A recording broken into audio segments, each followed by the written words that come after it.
Welcome to the HIT Podcast, H.I.T, Human Resources, Insurance, and Technology. I'm your host, Toby Kennedy. As we do every week, we're dropping into your feed with what I hope are bite-sized, digestible, well-curated conversations going on in this space. This week's episode will be no exception. This week's episode is brought to you by Montage Insurance Solutions. And without any further ado, I will get into part one of my conversation with Nick Allen. We ran a little bit long, so we're going to break it into this week and next week. But check out the first half of my talk with Nick Allen coming up. And without any further ado, I bring on Nick Allen of Blue Raven Actuarial. Nick, you are my favorite type of guest and kind of a rare one, but the type of guest that I get to bring on and say, the reason I have you sitting in the chair is I personally use you with our company. I believe so deeply in everything you bring to the table. And for me, the premise of the show was always, I find myself in my nearly 20 years in this space having what I think are fascinating conversations with, on occasion, and this is one of those occasions, really great minds in this space. And I just think like these things are happening in our four walls and just going into the ether, and words are wind. And surely benefits folks out there, plan sponsors, HR people, they might be interested in some of these conversation. I mean, this is what they do for a living. So if we can keep them to, 10, 15, 20 minutes once a week, and we can get the right people on, that is really the heart of the show. So I'm just so grateful to have you on, man. Thank you. Thank you, my friend. Appreciate the kind words. Happy to be here. Yeah. And maybe just to give people a little bit of like the nickel tour, kind of who's Nick, how'd you get in the chair type of thing. Give me kind of your CVs and how you get in the chair. Yeah. I am an actuary who's been in employee benefits forever. I've only ever been an employee benefits actuary. I started doing it when I was 19 years old with internships. And so I'm one of the few people that's, 45 years old, has been doing this for 26 years somehow. But I've gotten to be, pretty good at it. And it started with just an interest in math, really. And then it evolved, during my 20s into learning about what actuarial modeling and good consulting looks like, all the way to, what we do with Blue Raven Actuarial today, which is, in essence, democratizing actuarial computation for, agencies and vendors that don't have actuaries on staff. So it's been a really cool evolution. I love my job and kind of love where my career has taken me. And, it's helped me get to know and have a chance to, meet people like you in the process. Yeah, I appreciate that. And I think maybe to define where anybody listening might interact with an actuary, if you're in the fully insured space, we've talked on several episodes about when and where you might be a decent fit to explore self-funding. So I'll just start there with the idea that jumping from fully insured into self-funding can be a complete close your eyes and leap.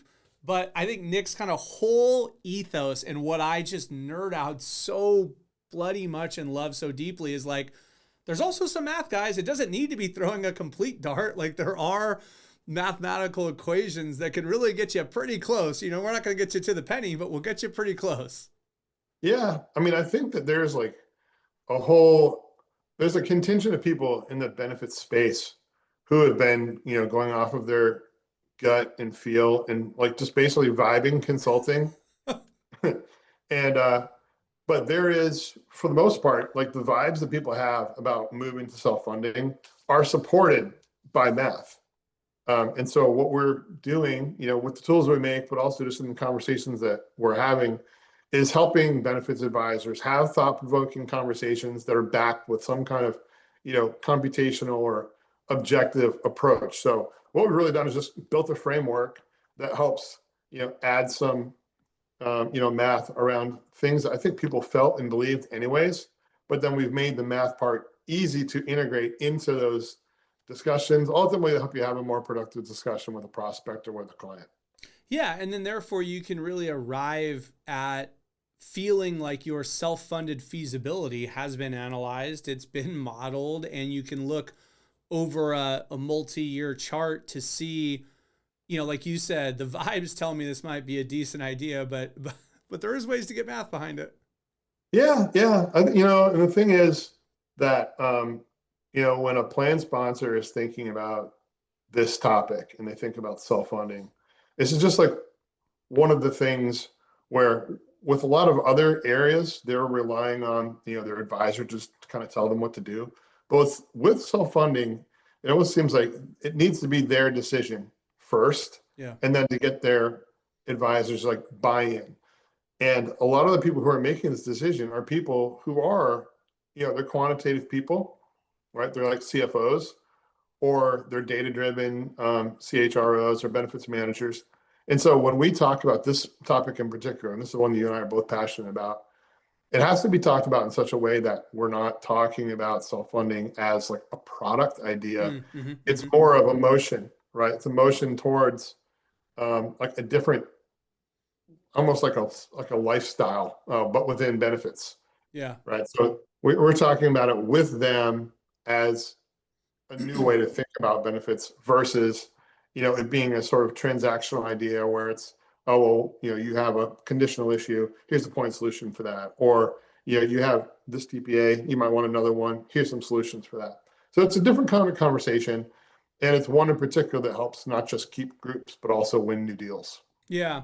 So when we talk about kind of that being one way that you might interact in the fully insured space, I think that probably, and please correct me if I'm wrong, but probably where you become, you being an actuary, or specifically Blue Raven or Nick Allen even, but like an actuary becomes a valuable piece in the ecosystem that rises when a client indeed is self-insured, right? So evaluating whether or not we do this is one thing, but now kind of talking to the groups that either are considering it and want to know where this fits in, or are indeed self-insured, an independent actuary in the ecosystem, I think is so critical. And I just kind of want to give you a platform to talk about why you might think that also. Yeah, well, we're in a really like we have an advantage to compared to a lot of other folks in the benefit space. Like, so when you think about what it takes to have a really meaningful conversation with a plan sponsor, for most people, what they need to do is they need to establish, credibility, right? That they know something about what they're talking about in that space. And they need to establish a relationship or some kind of rapport with that person. Like, but when actuaries are in a room with a plan sponsor, we get instant credibility. So we don't have to really work too hard for that aspect Well, of a you meaningful were a chief discussion. actuary at one of the largest firms in the world, and so you've been on multiple sides of this equation. So you're speaking from authority. Absolutely. I mean, and then some of the authority is just granted to a lot of actuaries just by virtue of having been through the same, testing schema that, we all have been through. So we're just granted credibility for the most part, and then it's up to us to, just keep it.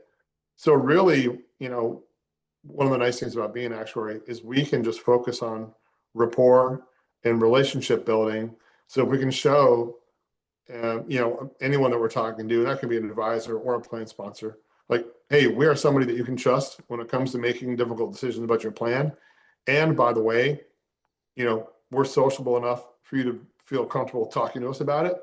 That usually puts them in a good position to share. And then it puts the benefits advisors that bring us in a position to, you know, be on board as well. So in other words, by association, we're all now in the room having like really credible, high level discussions that are going to elevate whatever the plan sponsor is thinking about. So that's the platform I would say, like for people who are wondering like who actuaries are, what they get out of working with people like us, really what you get is instant credibility.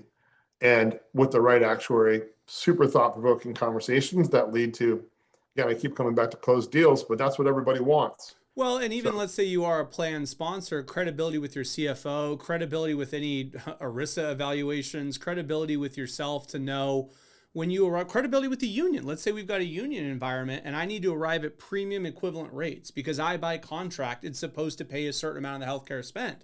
Well, how did you arrive at what you billed the employees? When you said you were going to charge them, I don't know, 10% for the buy up from employee only to employee plus spouse. So how did you set employee only? How did you set employee plus spouse? How did you find what you were going to bill them? Because I think for me, a lot of the self-funded world is, yeah, you've got your fixed costs, right? And that is certainly a part of the equation. And we really do know what those are going to be. But you can correct me if I'm wrong, but the claim spend being, tell me, 65% of the overall employer spend, 70%, like some major amount of what the employer is going to spend towards their healthcare will be that amorphous thing called claims, right? People going to the doctor, people having babies, people getting their cancer treatments. And so knowing what to call it 2/3 of your healthcare costs will be, and drilling that down accurately, and then even to the point where we've talked about this, and this maybe is a rabbit hole we can get down now or later, but when you try to set the rate for employee only, spouse, child, family, and maybe you've got a couple plans going on, so you need to talk about the buy up from one to the other, what you do with those rates will steer people into different products and will have ramifications on the total claims. So all these things need to be backed by actuarial credibility. So when you're talking about, the authority, I can even go ahead and put it back onto the plan sponsor. And of course, us as the consultant in the room, somebody somewhere needs to know, where did you come up with these numbers? Yeah, no, you're 100% right.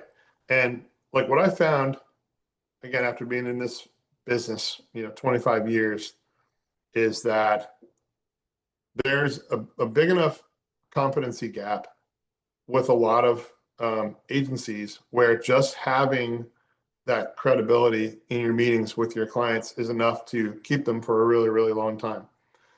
And just through that, what I mean is, I know of all the advisors I work with, there's about 25% of them who are like really, really good, who know their stuff super well, like, can't touch them. They don't really lose business unless it, gets through, unless it's like through M&A, that kind of stuff. There's about 25% of advisors who know nowhere nearly enough of what they need to know in order to provide good service. And then everybody else is, kind of in between. So unless you're in that top 25%, having someone like an actuary, or I'll even just say like a high level financial analyst who understands, the machinations of, benefit analytics and benefit finances really, really well, that's one of the tools you have to put yourself in there with like that top 25% of consultants who, gets instant credibility. And I know, by the way, that's like, okay. I don't think anybody is expecting every advisor to be like a financial whiz. But when that's the case, I do think there's, is and has become an overwhelming expectation by plan sponsors for their advisor to bring the right people in the room with them. Yeah. That way, even if it's not their strength, they still have the right team, to help them meet their business objectives. Yeah, I like what you described me as 100% right, because you're an actuary. So you don't just throw that number out. You really meant it. You know what I mean? That's all the time we have for you this week on the show. Thank you so much for watching. We will pick up our conversation with Nick Allen next week for part 2 of 2. This was the first half. Thank you to our sponsors, Montage Insurance Solutions, TrueHue, Rula, Excel Health. Thank you guys for watching. Blessed to be here. Join us next week. Join us every week. And until next week, make this the best week yet.